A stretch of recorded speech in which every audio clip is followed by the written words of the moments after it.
साहित्य अकादमी नई दिल्ली के सहयोग से गया कॉलेज गया के उर्दू विभाग में उर्दू फिक्शन में आदिवासी सभ्यता एवं संस्कृति विषय पर एक दिवसीय संगोष्ठी का आयोजन किया गया।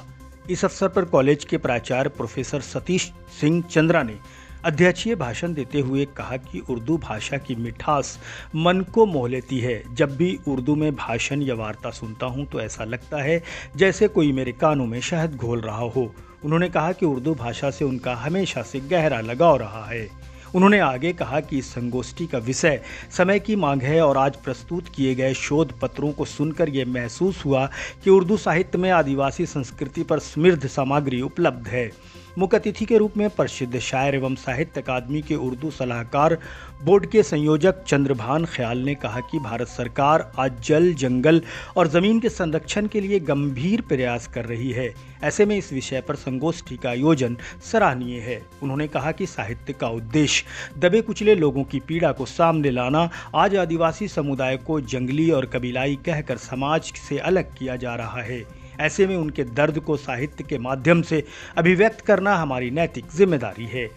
तकनीकी सत्र की अध्यक्षता कर रहे पूर्व आईजी और वरिष्ठ साहित्यकार जनाब मासूम अजीज काजमी ने लेखक अख्तर और नैनी की उपन्यास हसरत तामीर पर चर्चा करते हुए कहा कि इस उपन्यास में आदिवासी संस्कृति को बहुत सुंदरता से प्रस्तुत किया गया है। कॉलेज की भूगोल विभागाध्यक्ष प्रोफेसर विभा सिंह ने भी संगोष्ठी में अपने विचार साझा करते हुए आदिवासी समाज की समस्याओं और साहित्य में उनकी भूमिका पर गर्भित चर्चा की।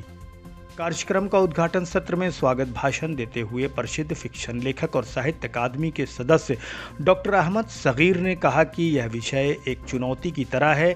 उन्होंने कहा कि संभवतः उर्दू में इस विषय पर पहली बार इस स्तर पर कोई संगोष्ठी हो रही है। यह गर्व की बात है। इतने समय के बाद गया कॉलेज में इस तरह का बड़ा कार्यक्रम आयोजित हुआ है। उन्होंने साहित्य अकादमी का आभार व्यक्त करते हुए कहा कि इस कार्यक्रम के लिए गया कॉलेज का चयन किया गया। संगोष्ठी में डॉक्टर नुजहत परवीन, डॉक्टर अब्दुल हई, डॉक्टर सैयद अशहद करीम, डॉक्टर ज़ियाउल्लाह, डॉक्टर मोहम्मद गालिब नश्तर और डॉक्टर मोहम्मद मिनहाजुद्दीन ने अपने शोध पत्र प्रस्तुत किए।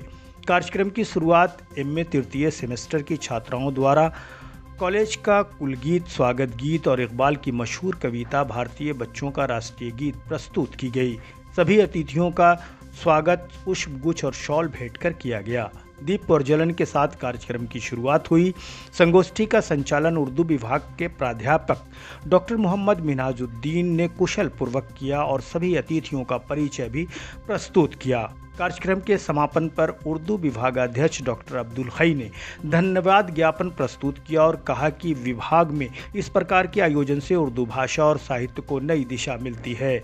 इस मौके पर मशहूर पत्रकार अब्दुल कादिर, जिला उर्दू डिपार्टमेंट के पदाधिकारी एस शकील अहमद, शाहिद इकबाल, शब्बीर अहमद, मुरारी शर्मा, मिराज आलम, तबस्सुम फरहाना, नदीम जाफरी, नदीम अहमद, मोहम्मद अली, मोहम्मद सऊद, एहसान दानिश, नौशाद नादा, डॉक्टर शकील के अलावे इस संगोष्ठी में गया कॉलेज के विभिन्न विभागों के प्राध्यापक तथा उर्दू विभाग के बीए और एमए के छात्र छात्राएं बड़ी संख्या में उपस्थित रहे। कार्यक्रम का समापन जन गण मन की प्रस्तुति के साथ हुआ। इमरान अली, विजन आजकल। गया कॉलेज में आज प्रोग्राम आयोजित था, इस संबंध में क्या कहेंगे? किस तरह का प्रोग्राम था ये और क्या ये आज का जो कार्यक्रम हुआ है हमारा, ये आदिवासी तहजीब में पर चर्चा हम लोगों ने चर्चा परिचर्चा की है। ये विभिन्न लोग विभिन्न जगहों से आए, विभिन्न देश के विभिन्न कोनों से आए। इस कार्यक्रम का मुख्य जो उद्देश्य था हमारा, ये उद्देश्य था कि आदिवासी तहजीब को हम लोग जनमानस तक लाएं। ये बहुत बड़ा आयोजन है। साहित्यिक अकादमी जो न्यू दिल्ली से साहित्य अकादमी से और हमारा गया कॉलेज का उर्दू विभाग, ये दोनों मिल के इस कार्यक्रम को संयुक्त तत्वाधान में किया। तो ये पूरे बिहार के लिए एक गर्व की बात है। और इसके साथ साथ मैं बहुत गौरवान्वित हूँ कि चूँकि मैं यहाँ का गया कॉलेज का प्रधानाचार्य हूँ और इसमें हमारे उर्दू विभाग के प्रोफेसर ने, बच्चों ने ये कार्यक्रम को किया और इसमें तमाम बिहार के न केवल बिहार बल्कि बिहार से बाहर से भी कई राज्यों से लोग आए और इसमें शरीक किया और इस कार्यक्रम को सफल बनाया। बहुत शुक्रिया। जी धन्यवाद। आप देख रहे हैं विज़न आजकल और मैं हूं इमरान अली। विवर्स, साहित्य अकेडमी दिल्ली और गया कॉलेज के उर्दू शोबा के कंबाइंड ये प्रोग्राम एक था जिसमें इसके उर्दू विभाग के एचओडी हैं हमारे साथ डॉक्टर अब्दुल हई साहब। हम उनसे जानेंगे इस प्रोग्राम के ताल्लुक़ से। क्या कहेंगे सर, क्या था प्रोग्राम आपका और क्या मकसद था इस प्रोग्राम का, किस तरह की बातें आई लोगों की, कौन कौन ख़ास लोग थे आज आपके मेहमान? बहुत बहुत शुक्रिया जनाब इमरान अली साहब कि आप तशरीफ़ लाए और आपने हमारे इस प्रोग्राम को इज़्ज़त बख्शी। आपको मैं बता दूं कि ये अगस्त का महीना चल रहा और 9 अगस्त को वर्ल्ड आदिवासी दिवस मनाया जाता है। और ये बात भी आप सबके इल्म में होगी कि हमारे देश की जो राष्ट्रपति हैं वो द्रौपदी मुर्मू साहिबा हैं, वो भी एक आदिवासी कम्युनिटी से आती हैं। तो इसी उपलक्ष्य में या इसी तनाजुर में हमने एक यूनिक या अलग मुनफरिद मौजू का इंतखाब किया था, उर्दू फ़िक्शन में आदिवासी तहज़ीब की अक्कासी। और उस हवाले से हमने एक सिम्पोज़ियम का इनेकाद किया था जिसके लिए ताउन हमें साहित्य अकेडमी नई दिल्ली कल्चरल मिनिस्ट्री से हासिल हुआ था। हम उनके शुक्रगुज़ार हैं। और इसमें साहित्य अकेडमी के उर्दू मशावरती बोर्ड के डायरेक्टर चेयरमैन मारूफ़ शायर जनाब चंद्रभान ख्याल साहब आए। उन्होंने बहुत अच्छी गुफ्तगू की। कीनोट स्पीकर जो थे कलीदी खुतबा वो विनोबा भावे यूनिवर्सिटी से प्रोफेसर हुमायूं अशरफ साहब थे। इस्तकबालिया कलमात हमारे इस प्रोग्राम में डॉक्टर अहमद सग़ीर साहब ने दिया, जो मशहूर व मारूफ़ फ़िक्शन निगार हैं, साथ ही साहित्य अकेडमी के उर्दू बोर्ड के मेंबर भी हैं। और मासूम काज़मी साहब साबिक़ आईजी गया से ही हैं, वो भी थे। एक सेशन की सदारत की उन्होंने। उनके अलावा वीर कुंवर सिंह यूनिवर्सिटी से तशरीफ़ लाए थे जनाब सैयद अशद करीम साहब। ज़ियाउल्लाह अनवर साहब मगध यूनिवर्सिटी के शोबे उर्दू से आए थे। उनके अलावा रांची यूनिवर्सिटी से गालिब नश्तर साहब आए थे। तो ये सारे लोग थे। असल इस प्रोग्राम का मकसद ये था कि भारत सरकार का एक विज़न है और उनका एक मुहिम है, मूवमेंट है, आप जानते होंगे कि जल, जंगल और ज़मीन का तहफ़्फ़ुज़ या उसको बचाया जाए। आज हम देखते हैं कि बहुत सारी परेशानियां हैं, उनका इस्तेहसाल होता है।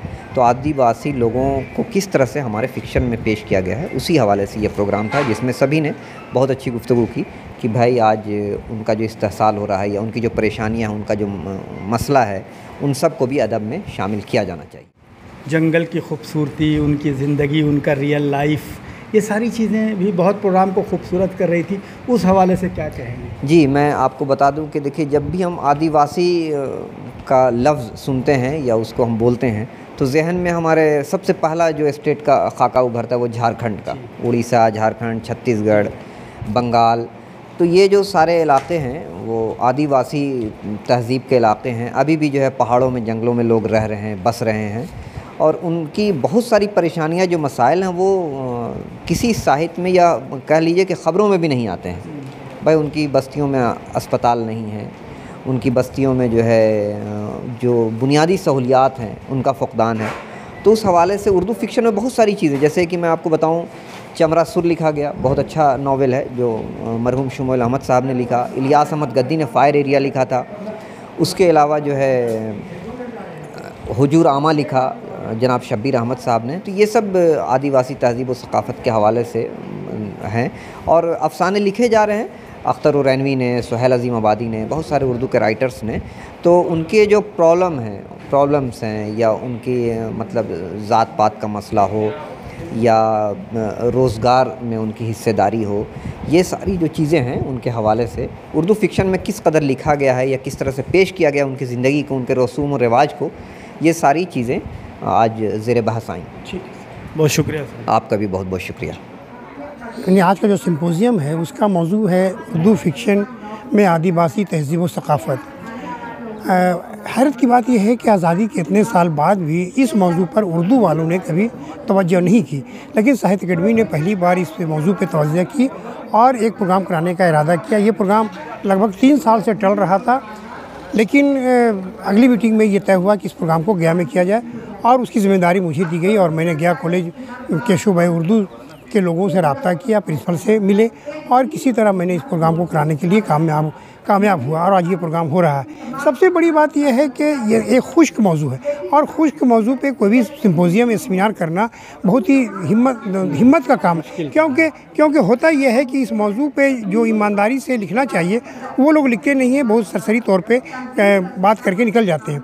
मैंने हत्तल इम्कान कोशिश की कि मैं ऐसे लोगों को तैयार को मजमून लिखने के लिए कहूँ जो नए हैं और जो मेहनत करके लिख सकते हैं, जिसमें मैंने कलीदी खुतबा के लिए हुमायूं अशरफ साहब को कहा और उन्हें बहुत ही मेहनत से और ईमानदारी से वो मजमून लिखा है। अगर वो मजमून छपेगा तो मुझे लगता है कि आने वाले वक्त में जो भी इस मौजू पे काम करेंगे उनके लिए वो मशाल राह होगा। इसके अलावा मैंने भी जो अपना इस्तक़बालिया खुतबा पेश किया उसमें मैंने बताया है कि अक्सर ये होता है कि लोग ये समझते हैं कि दलित और आदिवासी कहानी एक ही है। इस गलतफहमी को उर्दू वालों को दूर करना चाहिए। आदिवासी तहज़ीब अलग है, आदिवासी सकाफ़त अलग है और दलित अदब जो है वो बिल्कुल अलग है। हम दलित अदब को आदिवासी अदब से नहीं जोड़ सकते। आदिवासी का अपना कल्चर है और वो जो कल्चर जिस कल्चर में वो जी रहे हैं, तो क्या हमारे उर्दू के फ़नकार वहाँ तक पहुँच रहे हैं या नहीं पहुँच रहे हैं, या उस तरह की तख्लीक वो लिख रहे हैं कि नहीं लिख रहे हैं, ये एक अहम सवाल है। और आज के सिम्पोजियम का मकसद यही है कि हम ये जाने कि उर्दू में आदिवासी तहज़ीब व सकाफ़त पे लिखा जा रहा है कि नहीं लिखा जा रहा है, और अगर वाकई उर्दू फिक्शन में आदिवासी तहज़ीब व सकाफ़त मौजूद है और लिखा जा रहा है तो हम उसको कैसे आगे फ़रोग़ दें, इसके लिए ये सिम्पोजियम किया गया है। और मैं साहित्य अकेडमी का और गया कॉलेज दोनों का शुक्रिया अदा करता हूँ कि ये प्रोग्राम गया में हुआ। शुक्रिया। आज का प्रोग्राम देखिए साहित्य अकेडमी और गया कॉलेज के शोबे उर्दू के इश्तराक से एक ऐसे नादिर मौजू पर, एक अजूबा छूता मौजू जिस पर हिंदुस्तान में बहुत ही कम लिखा गया और सेमिनार और सिम्पोजियम का इनेकाद तो कहीं हुआ ही नहीं था, वो मौजू है उर्दू फिक्शन में आदिवासी तहज़ीब व सकाफ़त। इस मौजू पर जो है अभी इनॉग्रल सेशन का ख़ात्मा हुआ है, इस पर कलीदी खुतबा खाकसार ही ने पेश किया और जो है ये मफरूज़ा आम तौर पर हाइपोथेसिस कायम था कि इस मौजू पर उर्दू में कम नावल अफसाने वग़ैरह लिखे गए हैं या उर्दू के शोरा उदबा ने इस मौजू पर कम खामा फरसाई की है, कम लिखा है। लेकिन जब से ये सेमिनार के इनेकाद के बाद जो है मुझे इस मौजू पर लिखने का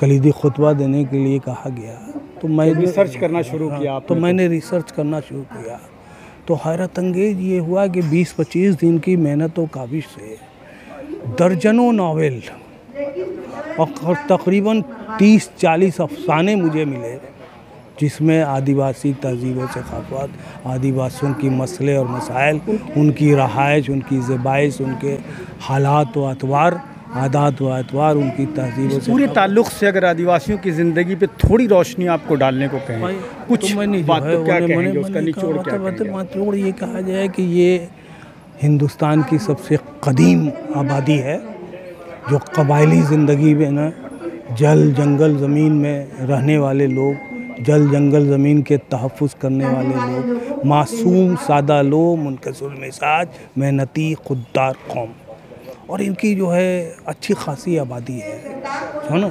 लेकिन जो है ये पिछले काफ़ी अरसे से इनका इस्तेहसाल हो रहा है, शोषण हो रहा है।